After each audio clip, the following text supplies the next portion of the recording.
I've also got 7 books that I'm working on. Books, only 7. Yeah, yeah, I've published one of them back in 2019. Wow, what's it called? Regret Nothing. What's it about? It's about when I was 14. So my early childhood or late childhood was pretty rough, and I had 2 different examples for how I wanted to live my life demonstrated for me. One was my granddad's, and then one was my dad's. And my dad was a dishwasher at Red Lobster for 10 years, compared to my granddad, you know. And it forced me to look at my life from, you know, my granddad is 98, and he's got all of these things that his life is filled with, that I'm looking at, what do I want my life to be filled with? I'm looking at the end of my life. Like when I'm in my dad's or my granddad's position, what do I want to see when I look back on my life? And I would put things in my life, and if I didn't like that thing that was in my life, I wouldn't do it. Or if that thing that I put into my life wasn't, if I would regret not doing it, then I would have to do it. And for instance, if I didn't become a Marine, I would regret that. If I didn't become a pilot, I would regret that. If I didn't go to Japan, I would regret that. And so I made those my goals.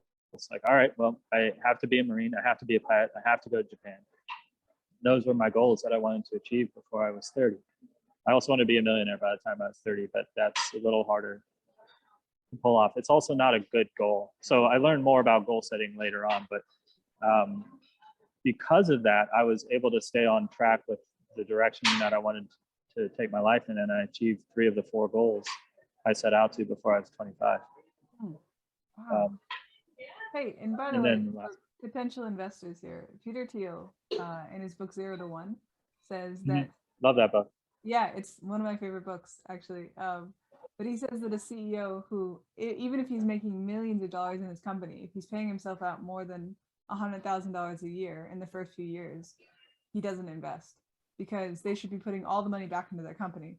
So just because you aren't a millionaire doesn't mean you aren't doing the right thing. Doesn't mean you aren't on the right path. Right. In fact, it's probably an indication that you are on the right path. I agree. I think the reason I'm not a millionaire isn't because I couldn't be a millionaire, but I think achieving those other goals and realizing I could do more, I could do more, I could do more, I could do better and better and better, made me look at that goal in a different light, because it's not about being a millionaire. What am I supposed to do with $1 million? It's about having purpose and developing something that actually makes a difference. And I'm trying to stay away from getting to the point where I'm like, it's all about the money. It's not about the money. The money will come when the time is right, and I'm not ready for that, or I'd have it, because it's for a purpose. It's not just to have. I know millionaires who have lives that I wouldn't want. I mean, just it definitely doesn't. It helps with stress and day-to-day things, but it's right. I think it's unfortunately only once you become a millionaire can you realize that money isn't everything. That seems to be the way things go for the most part. Yeah. Warren Buffett said, go on. Well, I know I'll get there at some point, but I think once I do get there, I'll blow it out of the water. Like once I hit 1 million, I'll hit like 10 million or something, and I won't even recognize it or notice it, because it'll be on paper, or it'll be like, now I have other problems to deal with the growth of my company. Like you're saying, like, well, now I've lost 25% efficiency. How do I get that back? You know? Yeah. Like, people being lazy. Oh wait, I'm a millionaire. Who cares? Just keep going. Yeah. Oh yeah, I'm a millionaire. That was like Elon Musk. He tweeted, "Oh yeah. Like, oh, I'm the richest person in the world. Back to work." Oh, cool. Back to work. Like, I get that. I get that mindset.